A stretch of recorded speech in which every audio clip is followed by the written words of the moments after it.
Kitegeeza kintu kimu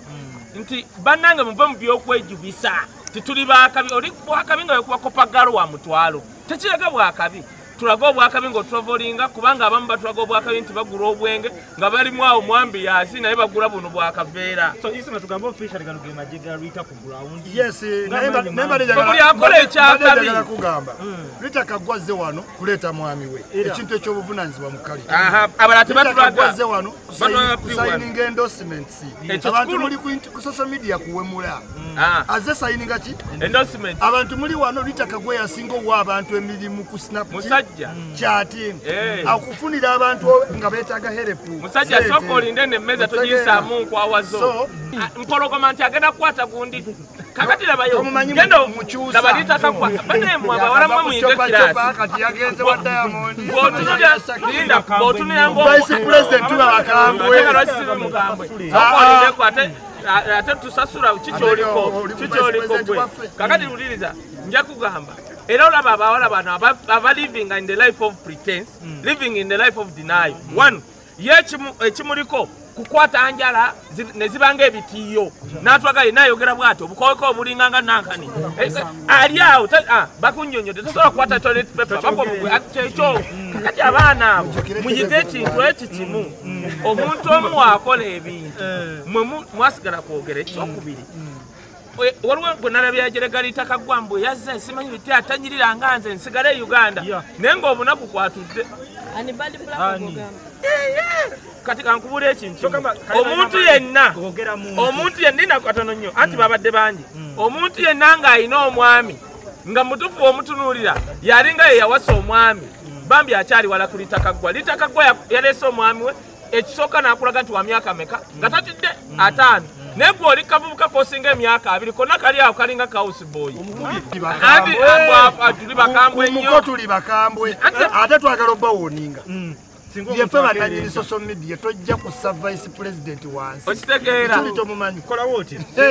mukyazina nnyo mu nyumba za simanyi babala ebisibe tuliko bakola batya simanyi babala wawulidde kamera werijja ku Vice President nga ndaba otegedde oyagala kuttaka wenzirira Ritah Kaggwa tasobola ati negwe laba amagye owuliriza abayingira be baani kakati labayo nja kugamba juzi mwali ku mukyala abeera South Africa nali muwa ekitiibwa nga naye nkimuwa lwa mugenzi baatizisa omubuuza omwami era mbu naye avuma Ritah Kaggwa bamubuuziza omwami naye nga mulagabula bebi yogerako mu kamera bebi bambi totya bebi omuvubuka alinga tani boy anywedde ku shampopo omuvubuka alinga tani boy naawe kenyini era nze njagala kugamba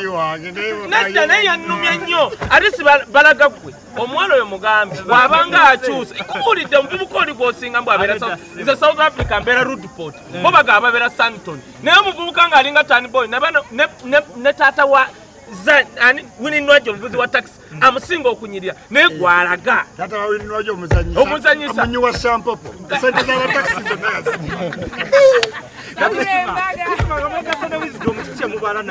kyekyo nga tuli mu bukulembeze tuli bakulembeze twabagamba abantu bagende nga beepaatika nabo bakulembeze bababuloga ne tusaba Abannayuganda nti bajja kusanga weyita pulezidenti w'ababuloga abantu bakole emikolo ate nga fe tuli tisite twagala ekifo ekyo kirekere Ichuli kirekere Kaye ne Ritah kirala mutuleke tukulembere mwakkiriza tukulembere kati wano twanalizinga issues ezitegerekeka nti ono akimanyi nti Kaye Wisdom muwagizi wa Bob Wine yawagira obaani simanyi naye bagamba naye nga wekijja ku issues akati gwe oba gwe ne bakuyimiriza ali Ritah Kaggwa nga aze ne family aze n'omwami wuuyo alinga wa myaka 2 mu egyo naye nga w'ataano gy'abeera tapangisa n'akulaga bw'ati abagala abalenzi ba 25 tubamanyi bambi mwesonyiwooga mwesonyiwooga bannaye balina ebiwundu waliwo oli abeera Santoni alina ebiwundu ayagala tumuzeemu ebiwundu yatayiza amaka ga bbaawe tagaganya kuba mukazi buli sawa ng'acekingayo mbu simanyi ndeese baana kuyonsa abaana bazze okukulagako teyalabye ng'azinidde Raila yadduse emisinde ennyonyi ndeese baana abaana bakuminsinga Sakibu alabye n'empewo tumalire kuki kubanga ekiriwo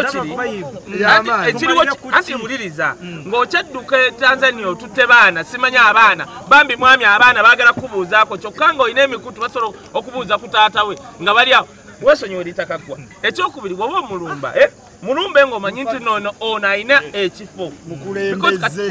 waliwo we baba beyanjwa Kaye Wisdom gwani kati Kaye Wisdom baagala okumanya kyoli Ritah Kaggwa n'oba wamusooka ku internet naye kati akusinga ekifo ekiri elective osegera naye kati oli abadde awo kyabala kutulaga bulenzi bwa myaka 12 simanya mmeka abuwasizza bonna buli awo bwambadde ebinankani engoye ziringa gundi nankani bakirata bulangiti naye ali awo bonna kagamba tebategerekeka osegera anadda kyekyo simugate mugati kiki kyekisayina gundi emmotoka gyenvuga togiraba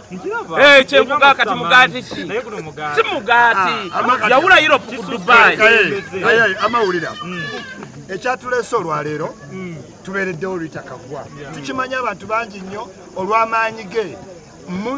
mulemedde omutuuka buli kyakola mukifunako ki criticism so kati tuli aweya ne guno omukolo nga tetunnaguvaako mwategesedde ebivumo byammwe bibali muki mutwe naye nga bw'omuvuma yajjukire Uganda ze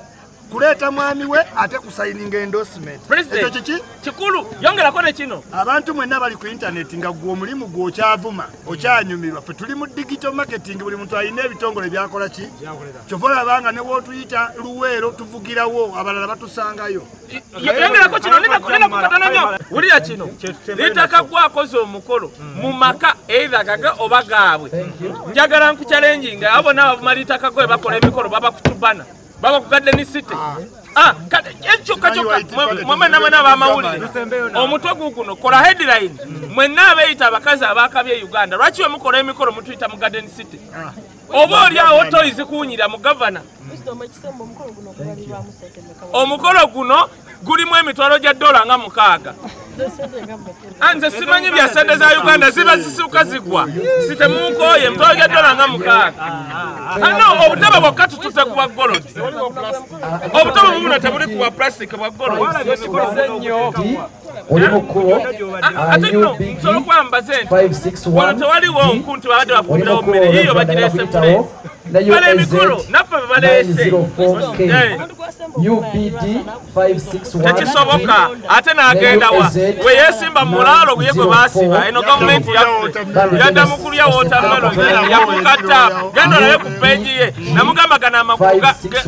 gafukamirira kabaka kosingo ng'alina mukyala wange tegasobola mukukamirira genda olabe ku peegi eno gavumenti yabalaalo naawe oleeta lwasa naawe omukasi gundi wensenene beera mubuuze ebibuuzo as we finish to eat, then we get other speeches. Mama Suwena